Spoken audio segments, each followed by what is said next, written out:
Good evening, folks. It's your bro, Richie here again. And today, the moment has finally came. It's finally arrived. Today's video is now officially part 4 on the NHRA, and today is now the last and official final part of the video. Today, in this video, it is now the turn of safety for the NHRA. So, I will get this done as much as I can as possible, as I'm just getting tired right now, so, oh my god. So there's a few pieces on safety I will do, and after that, that'll be officially the end of the NHRA. And so yeah, before I get started, make sure you all like the video, subscribe, comment down below what you guys think, and hit the notification bell, and hit all, so you literally don't want to make brand new uploads. Okay, so without any further ado, let's finish this. So, final part, safety. Here we go. So, the NHRA mandates numerous safety devices and procedures. So safety devices and procedures in all competition events. A 5-point safety harness is required for all cars. It holds the driver securely. In the seat, and is equipped with a quick release latch, which can be released in less than a second. Should the driver which can be released in less than a second. So in less than 1 second, should the driver need to leave the car. In less than a second, should the driver need to leave the car. They need to leave the car due to either fire or explosions. Fire suits are required for all drivers in both the alcohol and nitromethane fuel classes, and the faster gasoline motors. And the faster gasoline classes. Sorry about that. I'm just a bit too tired right now. These suits are both full body coveralls and made with 7 layers. That's right. 7 layers of Nomex fabric. So 7 layers of Nomex fabric, which makes them resistant to fire. So which makes them fire resistant, like fireproof technically. So like fireproof suits. The required suit includes Nomex gloves, foot socks, and head sock. Well, like kind of like a head mask almost. Like if you'd see in like action movies where whenever like people usually for stunts and all that kind of stuff, and the actual actors, actresses, they wear those kind of ski masks where you see villains like doing bank robberies and all that kind of stuff. That's the type of mask they use in racing. So that's why they call it a head sock, which they just put it on and you can see like only their eyes. So that's what they use in any part of racing they participate in. Not just NASCAR, but in F1 they use that in these type of events, and also like endurance racing, track days, all that kind of stuff. Depending on what type of event, depending on what type of event you do, they have like those kind of masks, head sock, whatever the heck you call it. So another NASCAR transplant, which was brought into the use after the death of Fireball Roberts was the fuel cell. This system's placed into the fuel tanks of non natural methane fueled cars to prevent both fuel leaks and explosives. So for those who don't know who Fireball Roberts is, his full name was Edward Glenn Fireball Roberts. So Edward Glenn Fireball Roberts Jr., who is an American stock car racer, born January 20th, 1929, so the end of the 20s, in Daytona Beach, so in the coastal resort city of Daytona Beach, so Daytona Beach, Volusia County, Florida. So he was born January 20th, 1929, in the coastal resort city of Daytona, in the coastal resort city of Daytona Beach, Volusia County, Florida. Passed away at age 35 on July 2nd, 1964, in the most populous city of Charlotte in Charlotte in North Carolina. Cause of death was, what was it? So where was it? Oh god. So on May 24th, 1964. So 1964, at the World 600 in Charlotte, North Carolina, presumably, Roberts had qualified in 11th position and started in the middle of the pack. On lap 7, both Jarrett, Jarrett,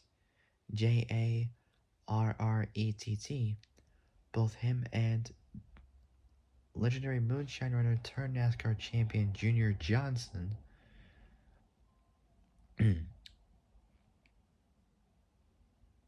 which was mentioned in Top Gear One's USA, when Tanner Faust, Rutledge Wood, and Adam Ferrara, when they all three did the Moonshine Runners, well, the Moonshine Challenge, and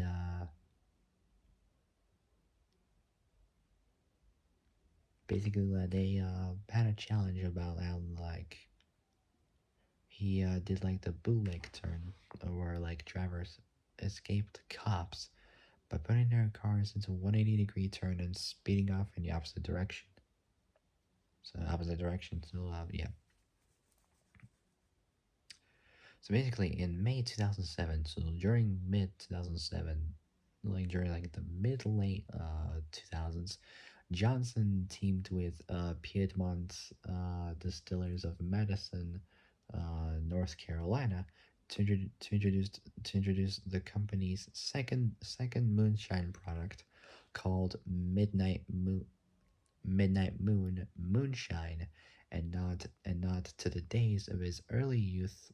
And not to the days of his early youth in the 1940s, when he made a living as a moonshiner, moonrunner, and bootlegger.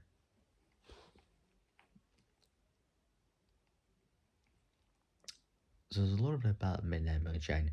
In May 2007, Johnson himself, he teamed with Piedmont Distillers to introduce the company's second moonshine product, called Midnight Moon. So Midnight Moon. He became part owner of Piedmont Distillers, the only legal distiller in North Carolina. So in North Carolina at the time. Piedmont Distillers is located in Madison, North Carolina, in the town's former train station, built in 1915. So it was built over 110 years ago. the moon, the moon, the moonshine's basic. So for those who don't know what moonshine is, well, what it's made of. So the moonshine's basically made in small batches in a copper still, authentic to the Johnson family tradition of making moonshine. And for those who don't know how he passed away, he died at a hospice care facility in Charlotte, North Carolina. So he died at a hospice care facility in Charlotte, North Carolina, on December 20th, 2019, 5 days before Christmas, well, 4 days before Christmas Eve, and before this whole COVID-19 nonsense took over the world. So he passed away at age 88, and at the time he had Alzheimer's disease. I've heard of Parkinson's disease, but Alzheimer's disease? Never. I'm gonna have to see what it is.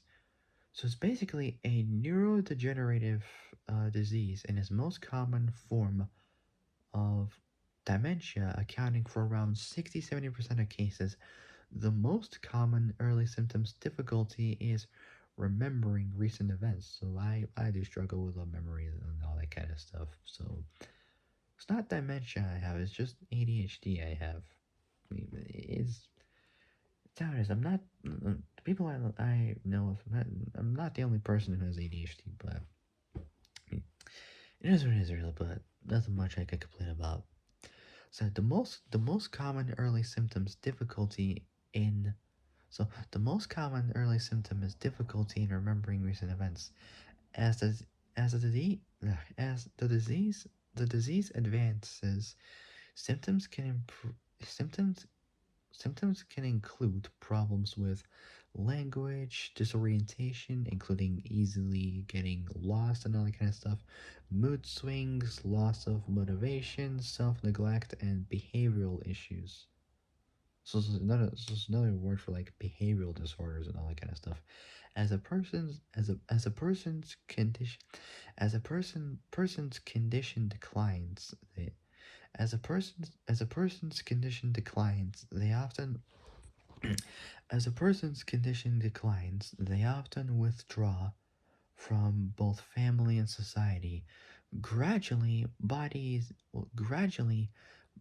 functions are lost, ultimately leading to death. Although the speed of progression can vary, the average life expectancy diagnosis of, diagnosis is up to 3 to 12 years.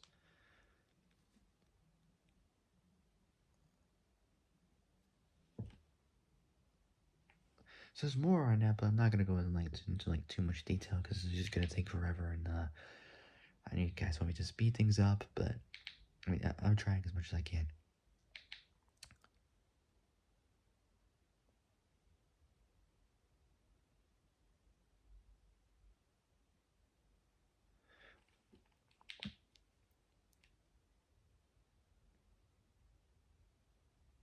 So Fireball Roberts, so he passed. So a little bit about his passing. So on May 24th, 1964, at the World 600 in Charlotte, he qualified. He qualified in 11 positions and started in the middle of the pack. On lap 7, both Ned Jarrett and Junior Johnson both collided and spun out, and Roberts crashed trying to avoid them. His Ford slammed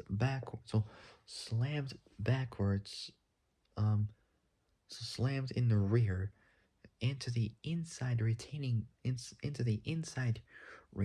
wall, flipped flipped over, and just burst into flames. Witnesses at the track claimed they heard Robert screaming, "Ned, help me!" So he was screaming for help from inside his burning car after the wreck. So it was the same with Paul Walker.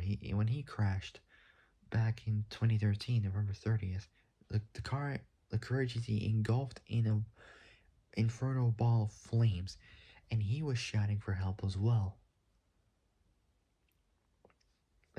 but that is completely different to what happened back then to Roberts.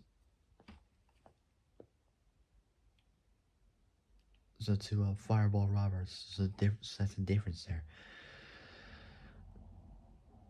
So witnesses at the track claimed they heard. Witnesses at the track claimed they heard Roberts screaming, "Ned, help me!" from inside his burning car after the wreck. Jarrett Jarrett rushed to save Roberts as his car was engulfed. As Jarrett rushed to save Roberts, to save Roberts as his car was engulfed by the flames. It's the same story as Paul Walker's passing. A friend of his, don't know who it was, but a friend of his was trying to pull his body like from the wreck, but the cops had to hold that person back. Now, literally, like that is just, I mean, like, for his safety, but yet also a bit cruel at the same time. I mean, pulling back from somebody who's trying to save a person is just a little bit, I wouldn't say vague or temperamental, but a little bit wrong. I mean, if you're trying to like save a person from like any form of issue, you rush over to save that person. You just don't leave them to suffer in death and all that kind of stuff. You just don't ever do that. I mean, literally, you just rush over to the person. You rush over to the person, no matter how severe the the incident can be. You just rush over to them, save them for whatever cause, and then boom, they'll be okay. In Depending on the type of injury they sustained or anything like that, you just don't stand there and do nothing. You just rush over to the person and just instantly just try to save them as much as you can, as physically possible. Sorry, I just got a lot going on. This is how it is. So, Christ, what the hell was I? So, Jarrett rushed to save Roberts as his car was engulfed by the flames. Roberts suffered second and third degree burns over 80%. He suffered both second and third degree burns over 80% of his body and was airlifted to a hospital in critical condition. In other words, he was taken into the hospital by helicopter, presumably, because he was airlifted to the hospital in critical condition. Although it was thought that Roberts had an allergic reaction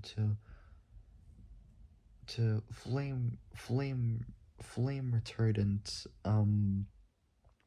chemicals chemicals, he was secretly an an asthmatic an asthmatic, something like that. I can't really say the word properly, but it's spelled ASTHMATIC,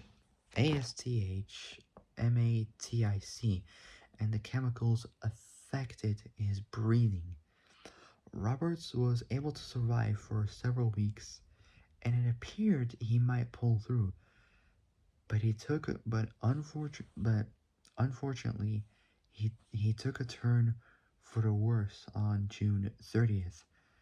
He contracted both pneumonia and sepsis and had slipped into a coma by the next day.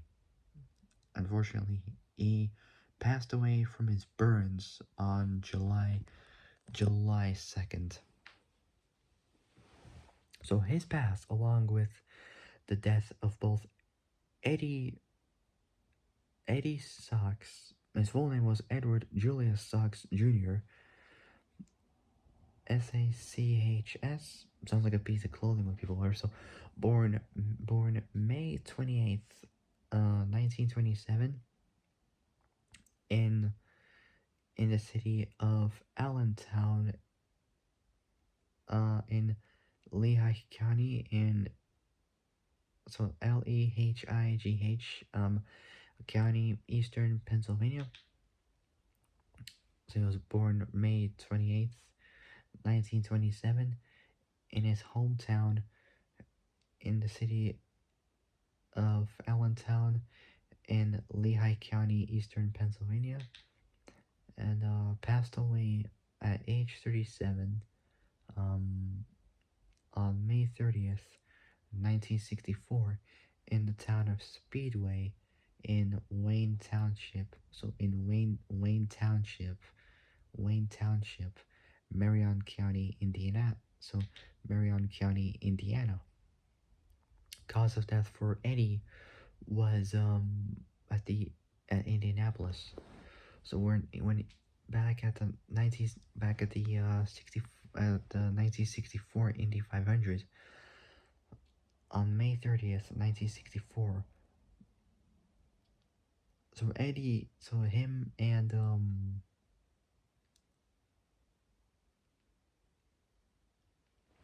so both Eddie Eddie and sports car driver Dave McDonald. Full name was Dave David George McDonald, born July 23rd, 1936, in the city of El Monte in L.A. County, California, which it lies in the San Gabriel Valley, east of the city of L.A. So born July 23rd, 1936, in El Monte, California, passed away at age 27 at May 30th, 1964, in Indianapolis. So Indianapolis, so in the capital of Indianapolis, which is the most populous city as well in the state of Indiana, and the county seat of Marion County. So his passing was where is it? Let's see here. Where does it say?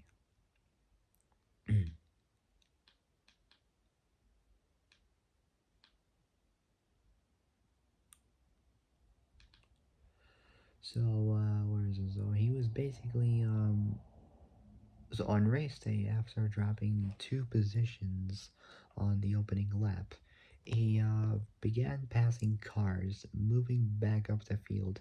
As he passed both Johnny Rutherford and Eddie Sachs, he noticed that McDonald's car was very loose. Rutherford later said that while observing the behavior of McDonald's car, he thought, whoa, he's either going to win this thing or crash. McDonald's McDonald was in the 10th position as he came out of turn 4 and on the front straight to complete lap 2. He moved left to pass Walt Hansgen. A split second later, Walt moved left to pass Jim Hurtubise. I can't pronounce his last name correctly. It's spelled Hurtubise. McDonald moved further left, during which the front end of his car lifted and he lost control. He slid across the track and hit the inside retaining wall, igniting the the 45-gallon fuel load, which caused 45-gallon fuel load, which caused a massive ball of flame, so a massive fire. His car then slid back up the track towards the outside wall, during which time six more cars became involved. Eddie Sachs, both blinded by both flames and smoke, hit McDonald's car broadside, resulting in an even larger fire. The race was red flagged due to the accident, the first such occurrence in 500 history. He passed away instantly due to blunt force injuries while McDonald was transported to Methodist Hospital of Indianapolis, dying 2 hours later. After the race was reset, Johnson retired to the other Thompson car after only 6 laps.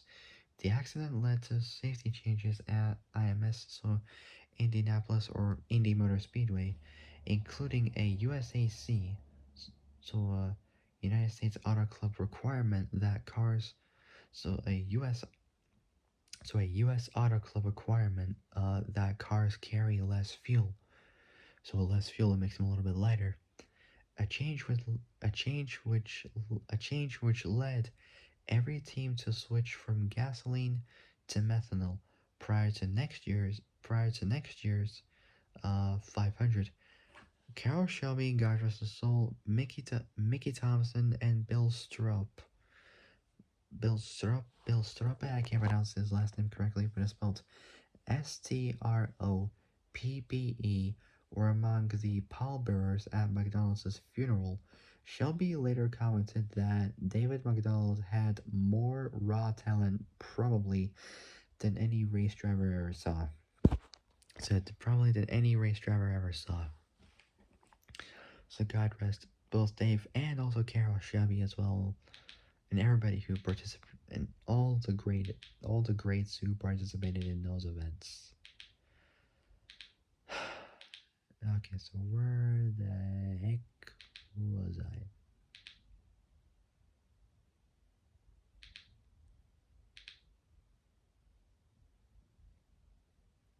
Alright, so I'm back on safety. Alright, so back to the NHRA. So the NHRA mandates numerous safety devices and procedures in all competition events.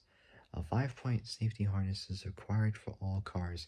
It holds the driver securely um, in the seat and is equipped with a quick release latch, which could be released in less than a second should the driver need to leave the car due to either fire or explosions.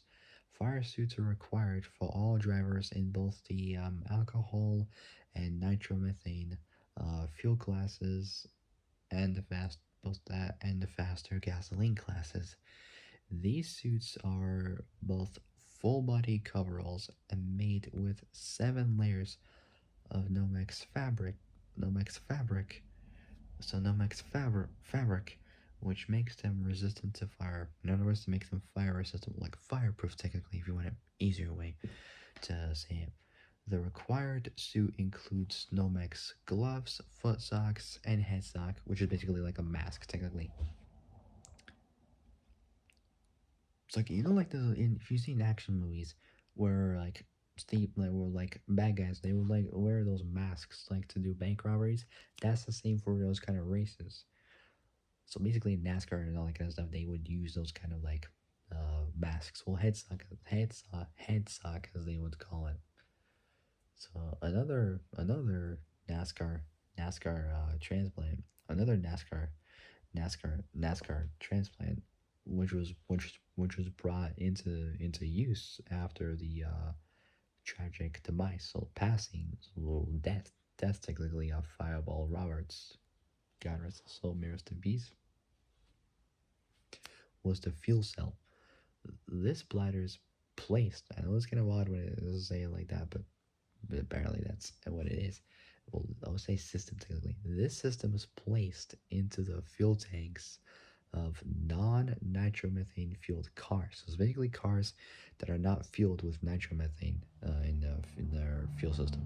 So this system is placed into the fuel tanks of non-nitromethane fueled cars to prevent both fuel leaks and explosions. Third's the use of the Hans device. So if you've seen in many races like NASCAR, endurance racing, and all that kind of stuff, F1 probably, they would have a Hans device. So basically, this device limits the movement of both the this device limits the movement of both the head and neck in the events of an impact. So basically, if you have a crash, for example, if it's very severe, bad, minor, whatever, it'll basically limit the movement. So you have that device on your neck. So basically, it will prevent you from having your neck and head wobble like so many crazy times, and prevent you from snapping your neck off or anything like that. So this device. So basically, for those who don't know what Hans device is, so Hans stands for head and neck support. So it's a head and neck support device. So it's a type of head restraint and a safety device in motorsports. Head restraints are mandatory when competing with most major motorsports sanctioning bodies. They reduce the likelihood of either head or neck injuries including the often fatal uh, uh, basilar skull fracture in the event of a crash. There are many such devices on the market today, but the Hans is the original and the most common. So it's primarily made of carbon fiber reinforced polymer. The Hans device is shaped like a U. So with the back of the U set behind the nape of the neck and the two arms lying flat along the top of the chest over the pectoral muscles. The device the device in general is supported by the shoulders. It's attached only to the helmet, not to the belts, the driver's body, or the seats. The helmet's attached to the device with the help of an anchor on each side, much like the Hutchins device, but placed slightly back. In a properly installed either 5 or 6 point racing harness, not 4 point unfortunately, the belts that cross the driver's upper body passes directly over. So the belts that cross the driver's upper body pass directly over the Hans device on the driver's shoulder and buckle at the center of the driver's ab- abdomen. I don't know what that is. Abdomen. Therefore, the Hans device is secured by the body of the driver, not the seat they're sitting in. So, what is that? So, third is the use of the Hans device. So, this device limits the movement of both. So, this device limits basically the movement of both the head and the neck in the event of an impact. So, in the event of a crash, if you get into a severe accident, into a severe car crash or a track or any event, basically for that device, it will limit the movement of your head and neck, so you won't get like injured or like severe fracture anywhere. Like so, basically, it will limit the movement if you wear the device, so your head won't like get dislodged and all that kind of stuff. So it won't break your neck and all that kind of stuff. So it's very important to have this device in case of a severe accident or a crash or anything like that. Always have that. If you're doing any racing events, always go with a Hans device because you never know what kind of accident you would have or if you would have any type of accident at all for these kind of races. So my advice is if you're doing any racing like NASCAR or endurance racing, anything that severe and dangerous, use the Hans device and like use any other like safety precautions just in case because you never know what kind of accident you would sustain or anything like that. Always keep in mind that you use the Hans device so you won't have your neck broken or snapped off completely. So always just use the Hans device so you're safe and secure and so you'll be well lived, so you'll be alive, so you will keep having that support because if you don't have it, you're screwed.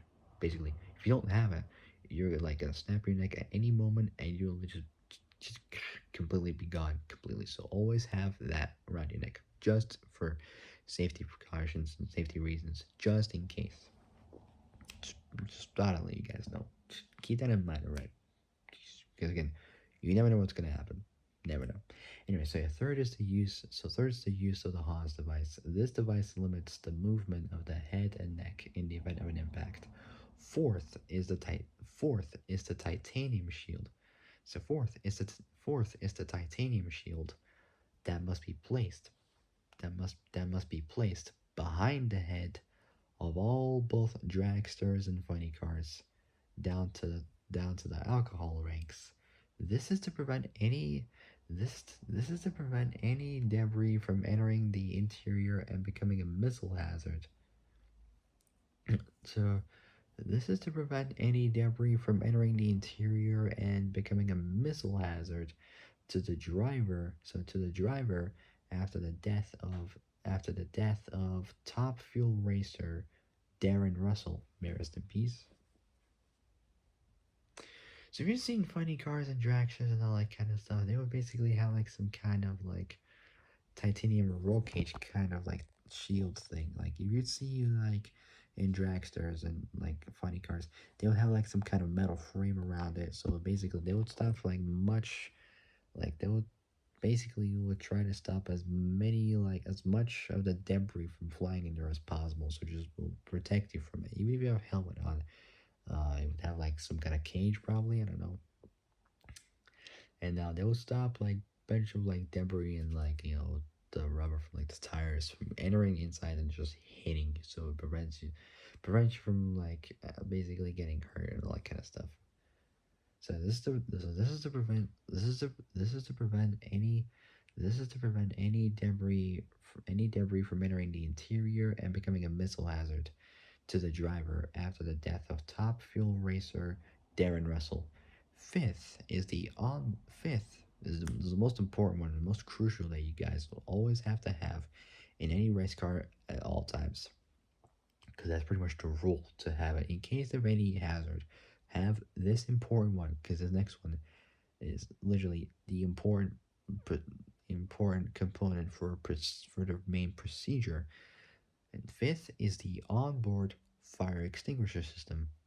That's also required. So these systems are directly onto the engine. So these systems are directly onto the motor, well, onto the engine itself, and are activated instantly when the motor catches fire, reducing the chance for the car to both completely catch fire and endanger the driver. So and endanger the driver.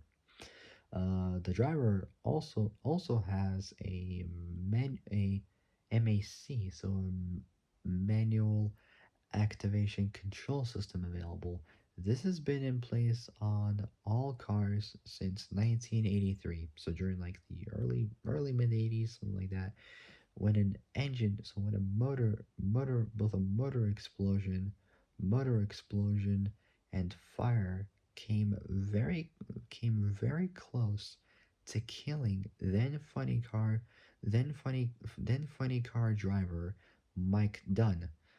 All enclosed body cars all enclosed body cars must have a 5-inch circular opening that'll accept the nozzle of any fire extinguisher triggered by safety personnel. All cars must have a clearly marked fuel pump cutoff switch on a rear panel accessible to safety crews. So basically, for those who don't know what that is basically a system where you activate the switch and it activates the fuel pump, so it will start to circulate around like the engine and all that kind of stuff in the whole car, so you have fuel activated. And once you switch that off, the whole system's completely cut out. All cars must have a clearly so all cars must have a so all cars must have a clearly marked fuel pump cutoffs. So so all cars must all cars must have a clearly marked fuel pump cutoff switch on a rear panel. So rear panel accessible to safety crews. Accessible to safety crews. Sixth is the roof escape hatch. Roof escape hatch that's in place on all funny cars since the founding of the division in the early 70s. In the early 1970s. This device also this device allows funny car drivers a safe means of exit during an during a engine fire, so motor fire, rather than falling out of the car between both the frame and fiberglass body. So both the frame and fiberglass body, and and possibly running the risk of being uh, and possibly running the risk of being run over by the rear tire. So and possibly running the risk of being run over by the rear tires. Seventh are the long bars at the Seventh are the long bars at the rear end of all cars, also known as wheelie bars. So you see, like funny cars, I'm pretty sure you have. They would have wheelie bars on the back. So these long struts prevent the car from flipping over during the launch phase. So depending on what kind of for what type of launch those funny cars would have, they would with those wheelie bars in the back, they would prevent the car from flipping over like at such high speeds at different like at very ferocious launch. So very ferocious launches they would have, and basically it's quite useful because it keeps the car more stable with the wheelie bar, especially with a roll cage. So basically, they would just keep the car completely stable without it flipping over or like just going up, just midair and all that kind of stuff. So it's quite useful, even though it would add more weight. But safety is always um, the important factor in motorsport, especially drag racing. Always important for that. So yeah, seventh are the long bars at the rear end of all cars, also known as the AKA wheelie bars. Say wheelie bars. These long struts prevent the car from flipping. These long struts prevent the car from flipping over. These long struts prevent the car from flipping over during the launch phase. Um, to prevent debris, oil, fuel, or coolant from falling on the racing surface. So like covers or something like that under the covers or something what they would use under the motor with a supporting platform are used to retain both liquids like fluids and broken components or broken parts in the event of a catastrophic motor failure. Oil downs result in both substantial fines and the loss of previously earned championship points for annual rewards and all that kind of stuff. Many cars using the centrifugally activated slipper clutch are now using a retention tube to collect the substantial amount of clutch dust. So clutch dust that's produced during each race. The aforementioned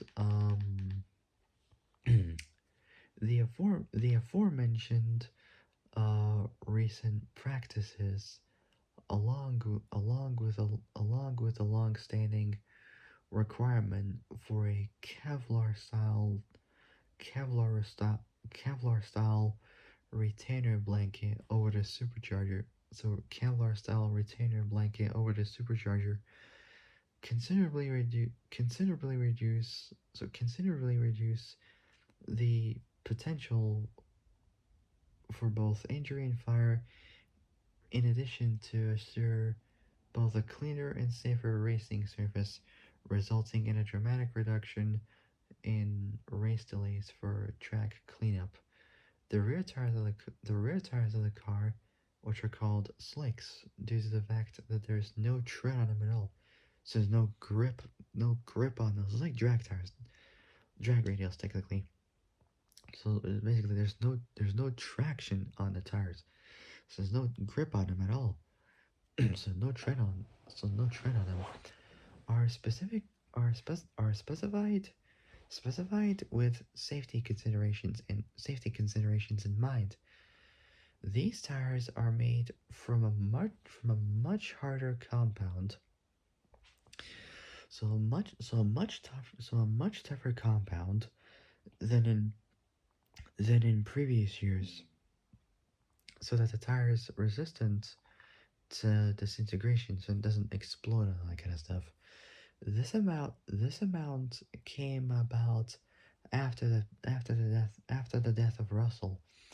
The tires aren't allowed, so they're not allowed to be inflated under 7 psi, 48 kPa for any race at any time. All cars capable of attaining 150 miles an hour require braking parachutes, a safety requirement for all drag cars running 10 seconds and faster in a quarter miles. The fireproof motor blanket that surrounds both the motor block, motor block, motor block and containing debris in case of a motor explosion. Motor explosion. NHRA rules called called for a monetary monetary I can't really say it well, but it's spelled MONETARY points and time penalty. Points and time penalty if the car leaks oil during the run. During qualifying, the offending team loses its lap. During qualifying, the offending team loses both its elapsed time and speed from the run. During the race, the penalties loss of lane choice unless both teams in the in unless both teams in the ensuing race committed the violation. In the wake of Eric Medlin's 2007 passing, Eric John Medlin, who's an American, Eric John Medlin, who is an American NHRA fuel funny car driver who drove for John Force Racing or JFR in 2004, 5, and 6, campaigning in the um, CSFM FFC, so Castro Syntec Ford Mustang fuel funny car, and in 2007 in 2007 campaigning in the Auto Club slash Pleasant Holiday Pleasant Holiday Ford Mustang fuel funny car at a total of 6 career wins. First win came during his rookie season in 2004 at Brainerd International Raceway or BIR, and which is a road course and drag strip racing complex northwest of the city of Brainerd in Crow Wing County, Minnesota. Ow. So he was born. So Eric Medlin, or full name Eric John Medlin, he was born August 13th, 1973. So a month before Paul Walker was born. So he was born in the city of Oakdale in both San Joaquin Valley in Stanislaus County, California. So California, passed away on March 23rd, 2007, age 33, in Gainesville, Florida. So in the city of Gainesville in Alachua County, Florida.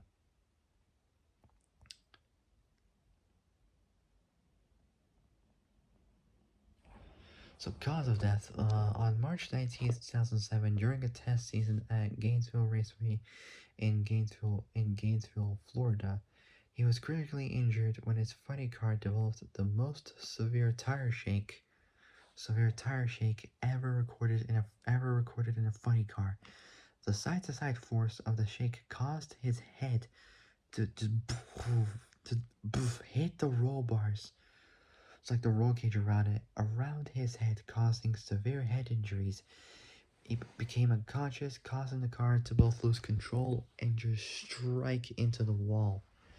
So just hit a wall, basically. So after being cut free from the car by the NHRA safety safari and receiving emergency treatment at the track, he was transferred by Alachua County Fire Rescue to Strands at the University of Florida, where he was treated for 96 hours, so 4 days, for what doctors characterized as a severe closed head injury. So he survived a delicate 3 hour uh crani crani craniectomy, so spelled CRANIECTOMY,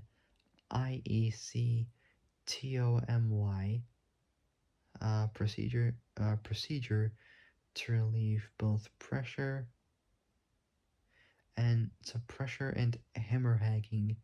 I don't know how to pronounce that or what it means, but it's spelled HEMORRHAGING on March 20th, 2007, plus succumbed to complications of diffusal diffusal axonal injury 72 hours later after being removed from life support in accordance with his own previously stated wishes. According to autos according to auto racing safety expert, so according to John Melvin, who is both an engineer and auto racing safety expert. So born May 15th, 1938, passed away. So born May 15th, 1938, passed away July 17th, 2014. Who is a research engineer in the field of the biometrics of automobile crashes and a safety consultant in the field of automotive racing safety. So according to him, Eric was literally shaken to death. So it was literally shaken to death. So shaken to death. So shaken to death in the incident. The deflating tire caused an 18-inch movement up and down, which then exerted a force of 40,000 or more pounds as it rotated. He was the first NHRA fatality since 2004, when top fuel racer Darren Russell, God rest his soul, lost his life in a race, and the first funny car driver to lose his life. John Force Racing, or JFR, immediately began an investigation into Medlin's death, leading to the development of the Eric Medlin chassis. So Eric Medlin chassis.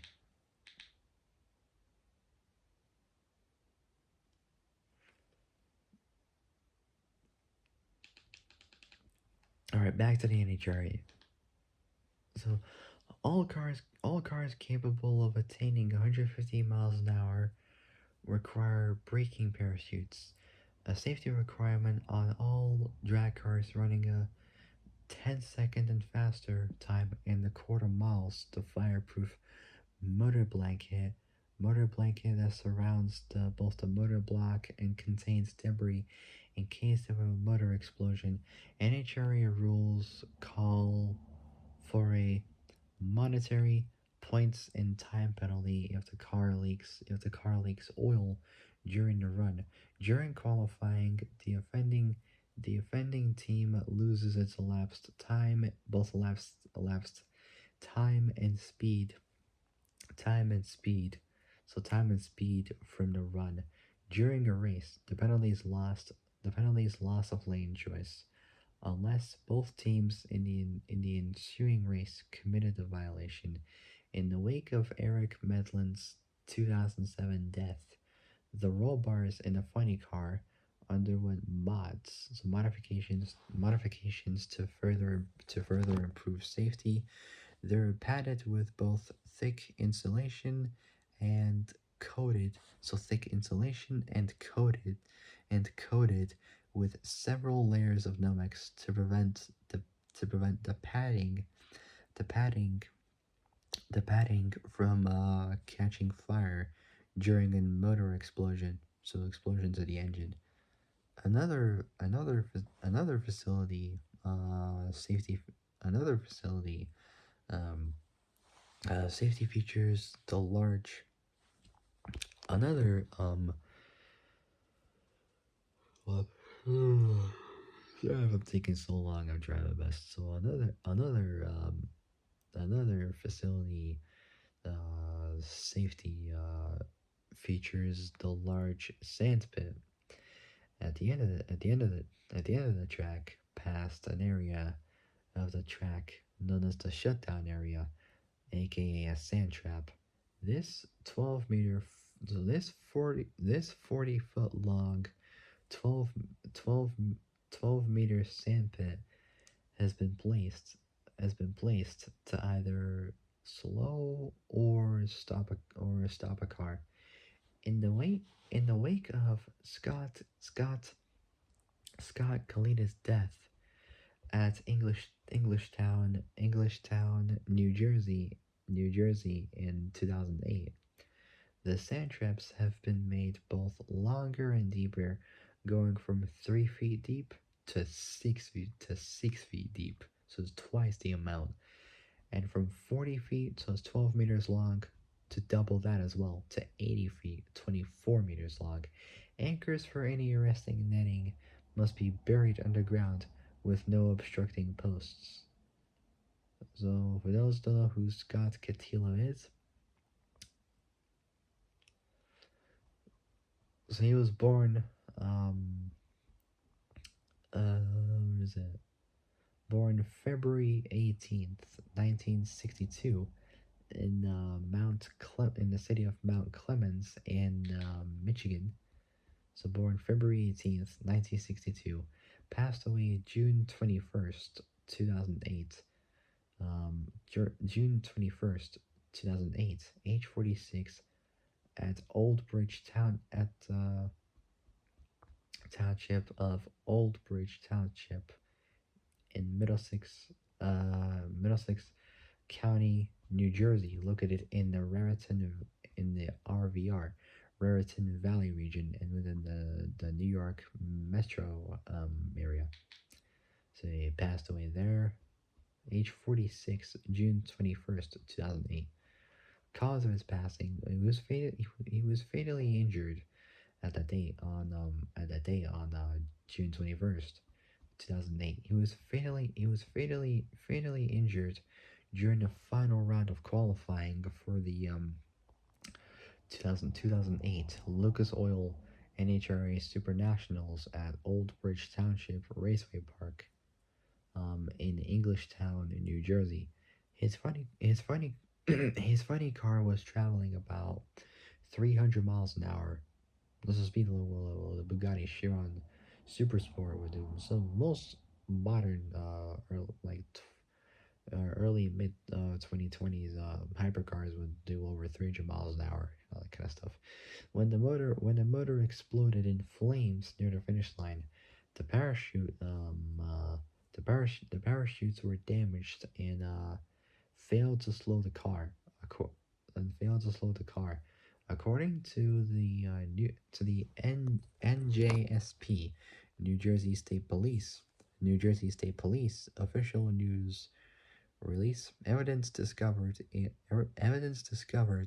in Kalidas' lane revealed that he applied both mechanical braking and maintained steering control of the car through the 2,235 foot long, 681 meter shut.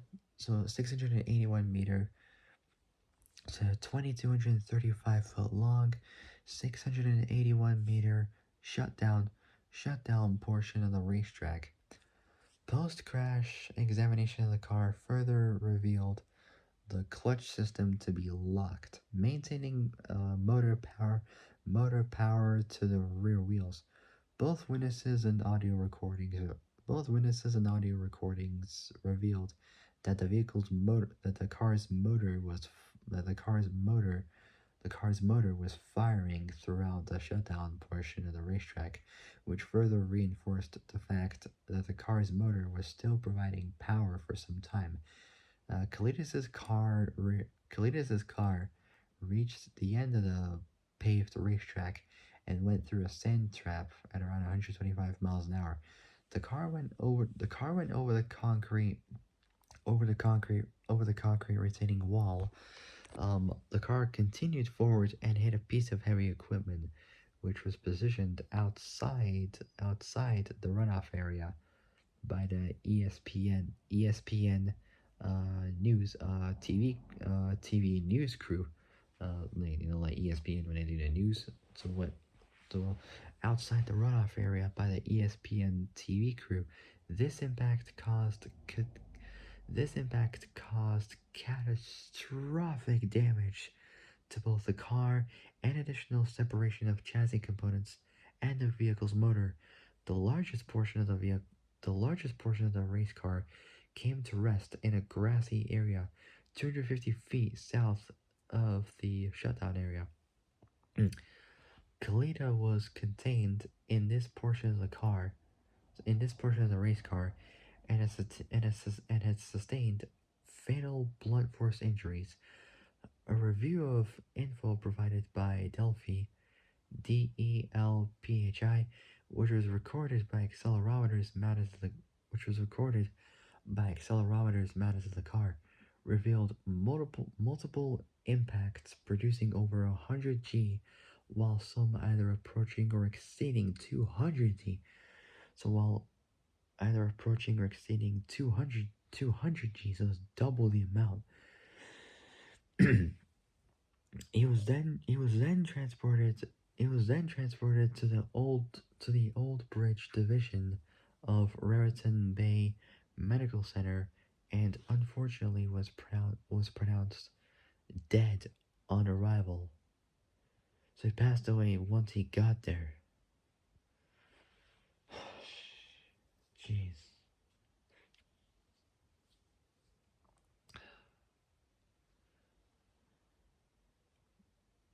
Jeez. God Lord. Just,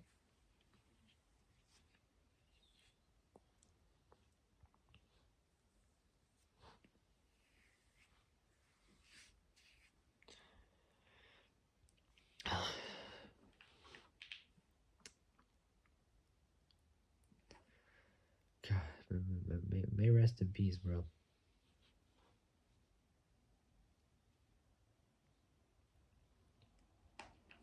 Ugh. Okay, where was I? So, so in the wake of Eric Medlin's 2007 death, the roll bars in the funny car, the roll bars in the funny car underwent mods to further improve safety. They're batted with both thick insulation and coated with several layers of Nomex to prevent the batting from catching fire during a motor explosion. So, alright, I was already on this. So, another facility safety features the large. So, another facility safety feature is the large sandpit at the end of the track past an area of the track. So another facility safety feature is the large another safety fi- another facility safety feature is the another facility another facility safety feature is the large sandpit at the end of the track past an area of the track known as the shutdown area, aka a sand trap. This 40-foot long, 12-meter sandpit has been replaced has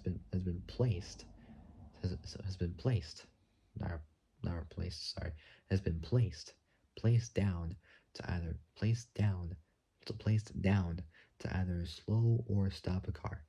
In the wake of Scott Kalita's passing, so his death at Englishtown, New Jersey in 2008, the sand traps have been made both longer and deeper, going from 3 feet deep to 6 feet deep and from 40 feet long to increase to double that amount, 80 feet long. Anchors for any resting netting must be buried underground with no obstructing posts.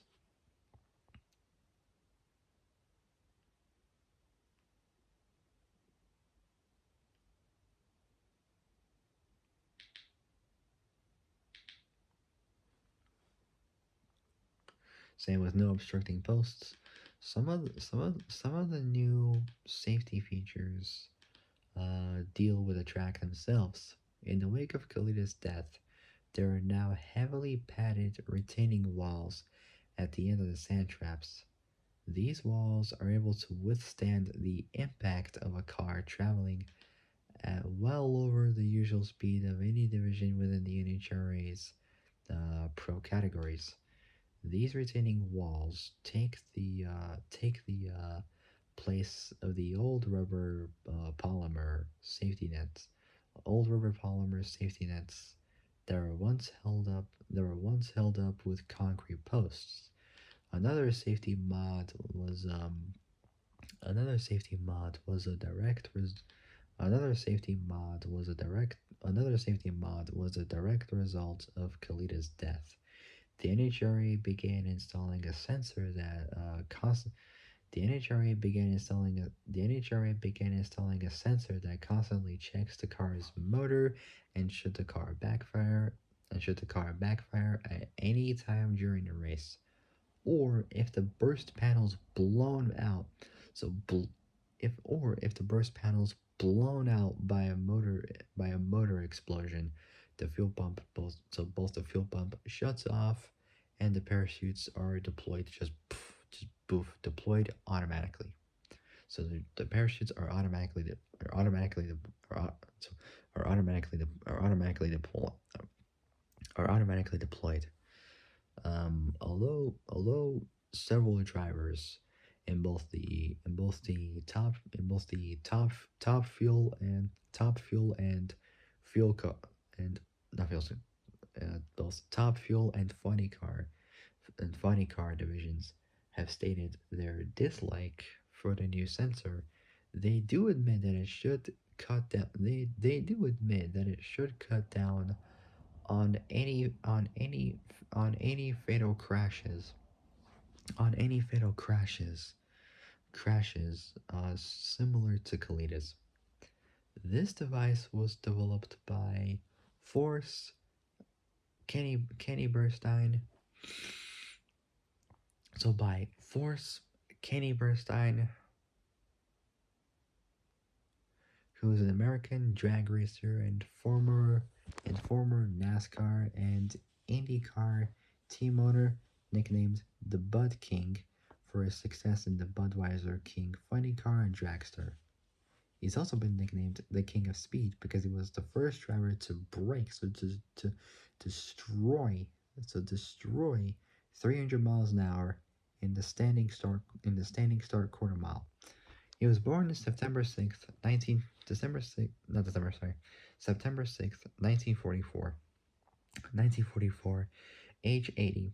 So age 80 in the city of Clovis in Curry County, New Mexico.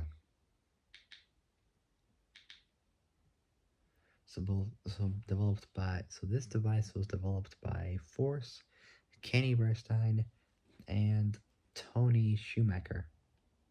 Say Tony. Sorry about that. Tony Schumacher. Um, who was born December 25th on Christmas Day, 1969. Um, so he was an American drag racer who's an eight-time NHRA champion. He's the son of NHRA driver Don Schumacher.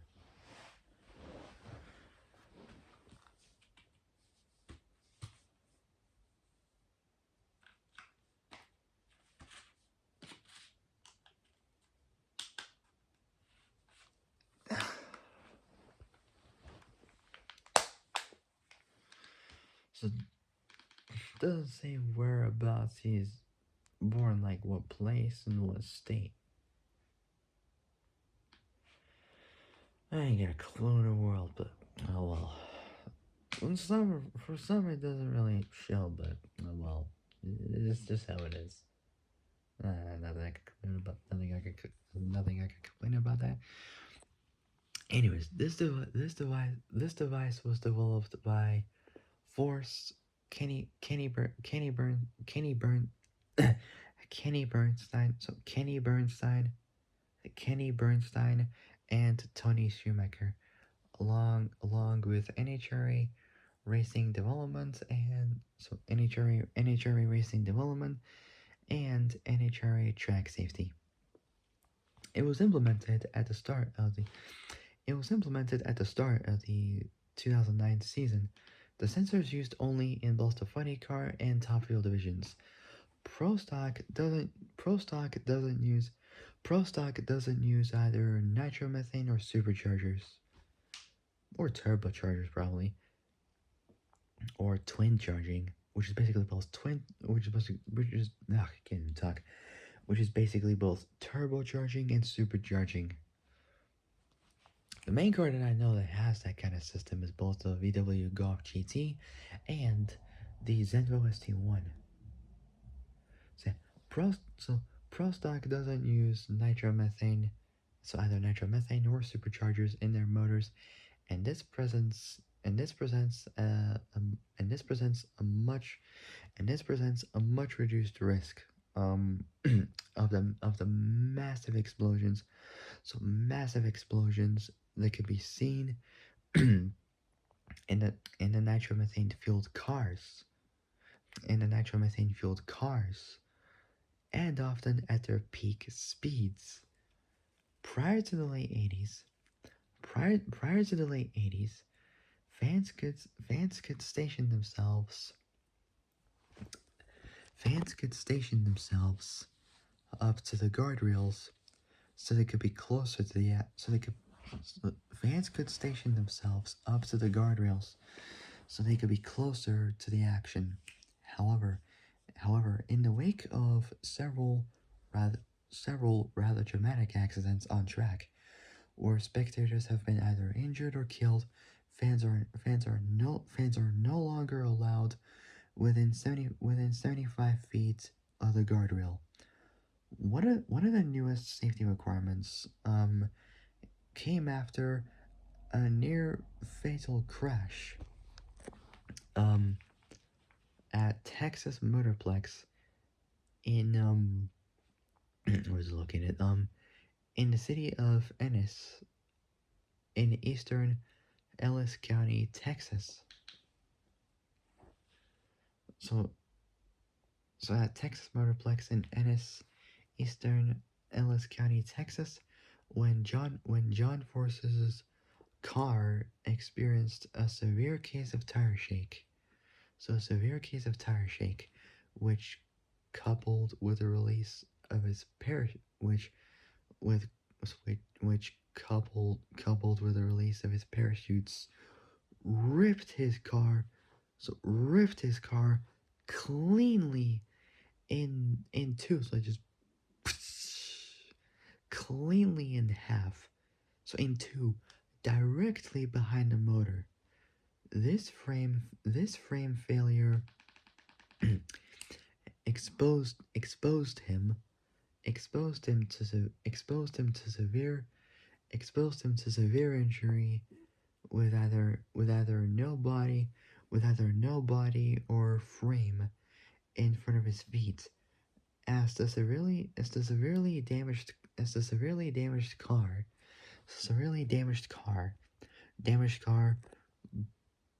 ground to a halt. So ground to a halt. So to a halt. So grounded to a halt. The rules now prevent the use of hardened chrome moly tubing in the framework construction of any either top fuel or funny car. The track length for nitromethane powered cars, usually both funny cars and fuel drag, usually both funny cars and fuel dragsters, have been reduced to 1,000 feet.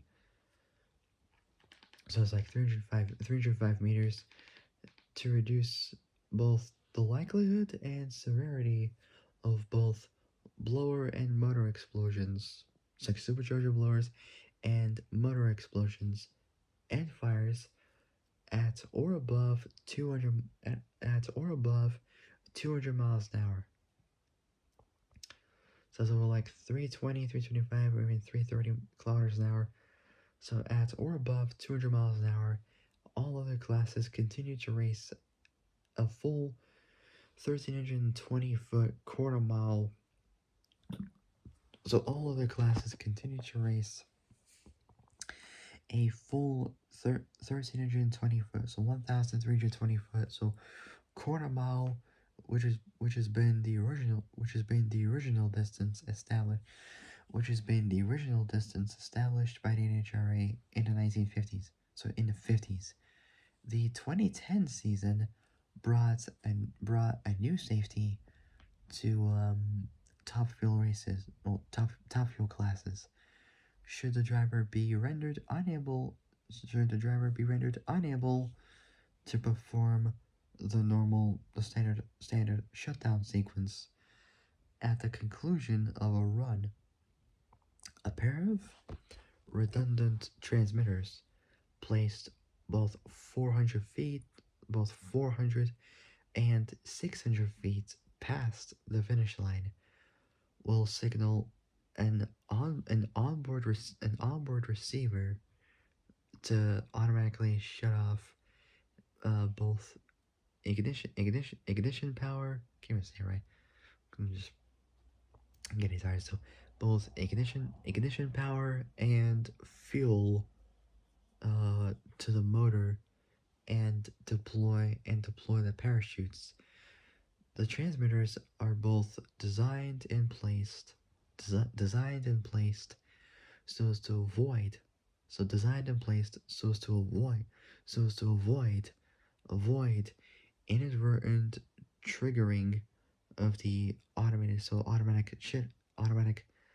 I was gonna say shifters, but automatic shutoffs. So the automated shutoff systems. Both these transmitters and receivers that are placed on all cars or designed by NHRA's Track Safety, or TSC, Track Safety Committee, and constructed and constructed con- and constructed and constructed so constructed by electromotion, and are a direct use of Khalid's death. Next up, we got a safety safari. So not much on there. Thank God for that, because it's taking forever. Less than an hour and 30 minutes. If we could get under that, bingo, that'd be perfect. It'd be great. Next up, safety safari. So within the safety requirements, there is also a full crew of safety personnel. There is also a full crew of safety personnel called the safety safari, whose jobs to attend to any fires, clean up the track. So to any fires, clean up the track of debris after an accident on the track, and attend to the drivers prior to the arrival of any medical personnel. The safety safari has been in place since the late 1960s.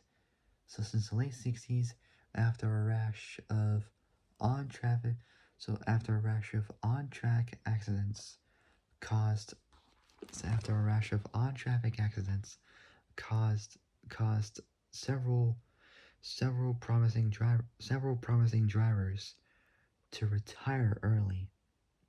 Say, which is after a rash of on traffic, not traffic, sorry, not traffic, sorry, after a rash of on track accidents caused several promising drive, several promising drivers. So promising drivers. Several promising drivers to retire early. Since that time, the chance of fatal injuries has been thankfully decreased, but unfortunately not eliminated yet. There's also a full staff of EMTs, emergency medical technicians, emergency medical technicians on hand. So emergency medical technicians on hand at any event, on a schedule on a schedule at any given time. These EMTs are usually for either the city, or usually from either the these EMTs are usually from either the city or either the city or county, either the city or county, the track either the city or county the track's located in. So either the city or county the track's located in, and are compensated by the NHRA for both their time and efforts. Aeromedical services are on hand at the track for airlifting severely severely injured persons to either local hospitals or trauma centers if necessary. The official drag safari began their tour across America in the mid 50s. In America in 1954, included were four original members: Bud Coons, Bud Evans, Eric Rickman, and Chick Cannon. So it's without the K. Okay, last but certainly not the very least, before we ended there completely for the NHRA, are fatalities.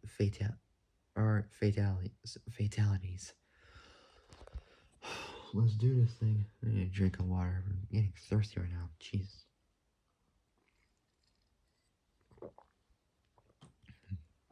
Better than what I had today, which was monster energy. All right, last up fatalities before I end it there completely for tonight. I don't know what the time is. I mean, I'm gonna have to check by the time I'm done. Here we go. Hopefully, I have enough energy before I start work, because I start work at like 6 in the afternoon and finish around 10, 11, something like that. Well, around that time probably.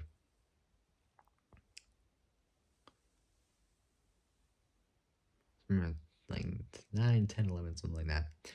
Last up, fatalities. So let's finish this.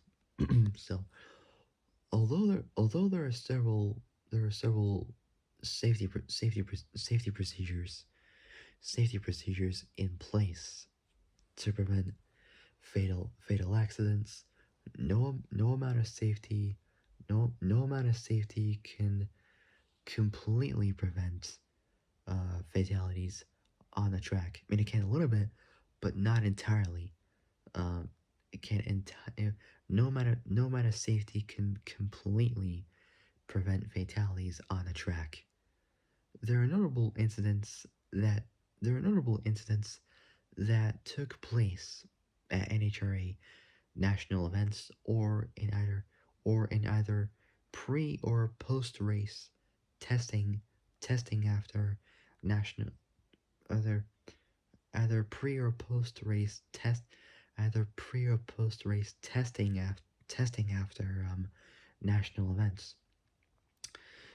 And the last part we got is the graph showing the name of the drivers and the location of the track of the different race, and at what year it took place. And so far we got there's 1, 2, 3,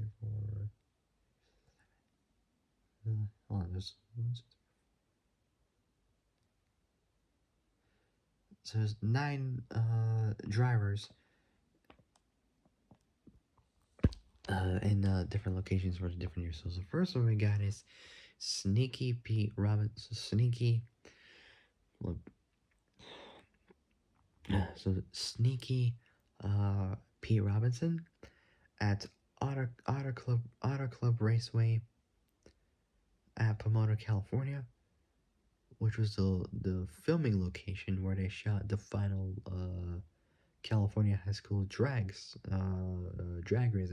race event in the 2011 film Born to Race. They used that exact filming location where Ali Afshar won numerous racing tournaments, challenges, all that kind of stuff, racing events.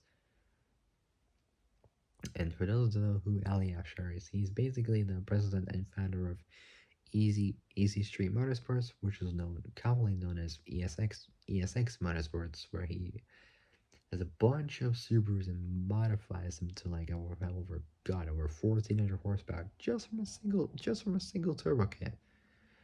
There's more to that than just a turbo kit, I'll tell you now. It does like under and over 10-second quarter miles.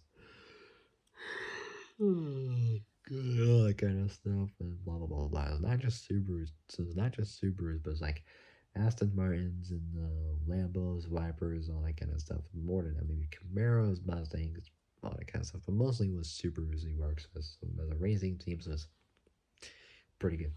All right, next up, fatalities. So although there are several safety procedures in place to prevent fatal accidents, no amount of safety can completely prevent fatalities on the track.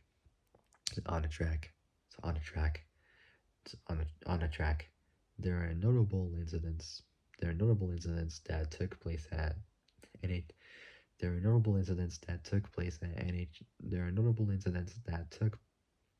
Excuse me. There are notable incidents that took place at NHRA national events, either in either pre or post race testing after national events. So now we got the graph of the name of the drivers and the location of the racing events and the year. So first one we got is Sneaky Pete Robinson at Auto Club Raceway at Pomona, California. The year was 1971. That was number one. Next we got is John Hagen in Brainerd International Raceway in the city of Brainerd and Crowing in the city of Brainerd or Brainerd in Crowing County, Minnesota.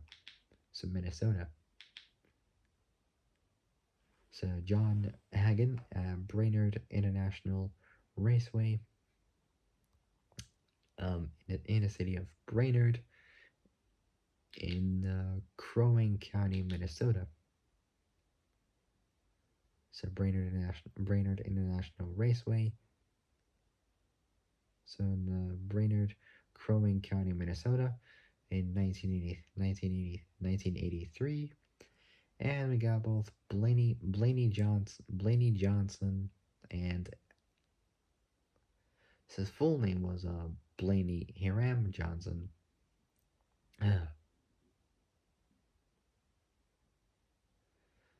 Born May 22nd, 1962. Born in the city of Santa Maria, in Santa Barbara County, California, located on the central coast of California, 65 miles northwest of Santa Barbara and 150 miles northwest of Los Angeles, so northwest of LA.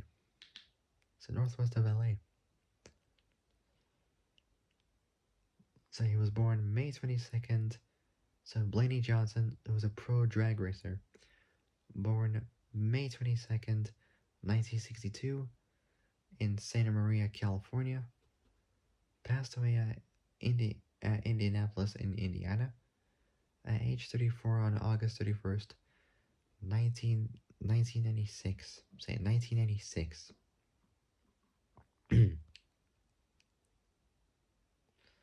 Now, at the time of his passing, he held a record 26 NHRA titles in the alcohol division until he was later surpassed by Rick Santos, who was a retired American drag racer known for winning five consecutive wins, so 5 consecutive NHRA championships in the top alcohol dragster category from 1987 to 2001. Says Rick Santos, he was born May 8th, 1959.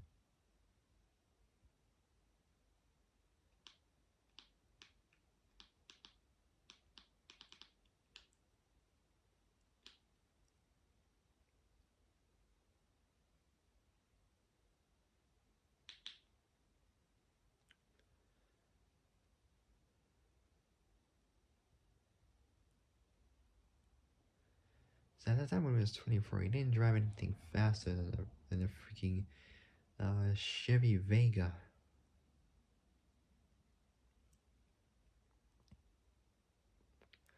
Odd looking car, to be honest. Kind of looks a little like a Ford Maverick from the front end, but yeah, 1971 Chevy Vega. If you search up 1971 Chevrolet Vega, you would see what it looked like. Because to me, it looks okay-ish. I mean, it kind of looks like a Ford Maverick, but it's kind of also the size of a Ford Mark 1 Escort. I think it was 1600 or something like that. I don't know. It was something like that. I don't know. Anyways, where was I? So we got Sneaky Pete Robinson at Auto Club Raceway at Pomona, 1971, and we got John Hagen at Brainerd International Raceway, in 1983, and we got both Blaney Johnson, Blaney Johnson, and Elmer Trett, both at Indianapolis Raceway Park, both in 1996. Then we got Daryl Russell at Gateway International Raceway in 2004. Eric Medlin, Eric Medlin in Gainesville Raceway 2000 in Gainesville Raceway 2007. Say Gainesville Raceway 2007 at Gainesville, Florida. And we got both Scott Kalita and Neil Parker. So both Scott Kalita, and Neil Parker, both in Englishtown, New Jersey. The only difference is that Scott was for 2008, Neil 2010. And we also got, last but certainly not the very least, Mark Niver, or Mark Niver. I don't even know how you pronounce that. It's spelled Niver. It's like saying river, but taking out the R and putting N into it. At Pacific Raceways, and also in 2010.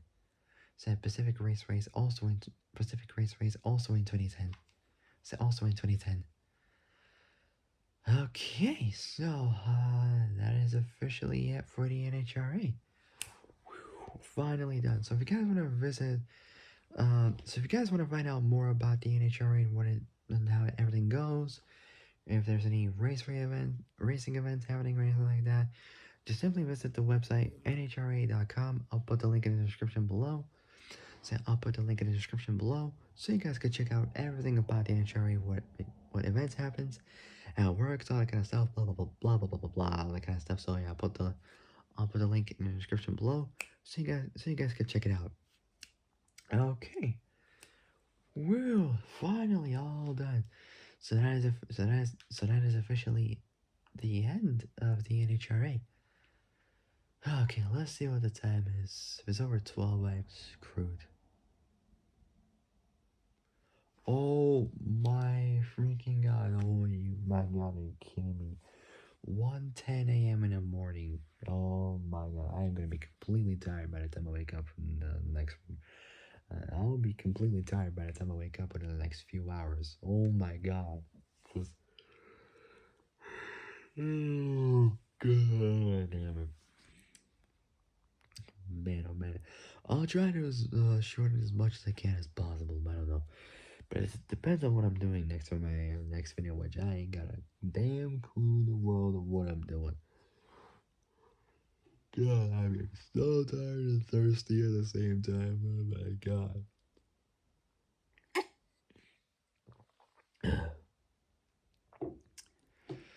I'm so tired.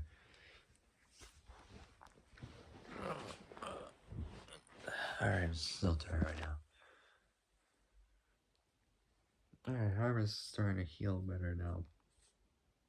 I'm wondering why. For those don't know what happened, I was at work, got off of work, arm was aching like hell. I felt like I broke my arm or something.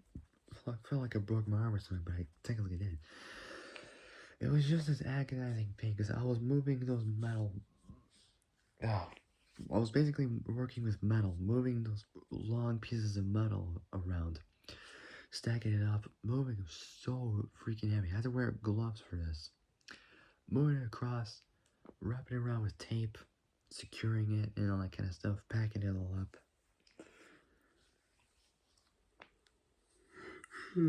But I'll still be doing more of it. I'll be doing more of it tomorrow morning.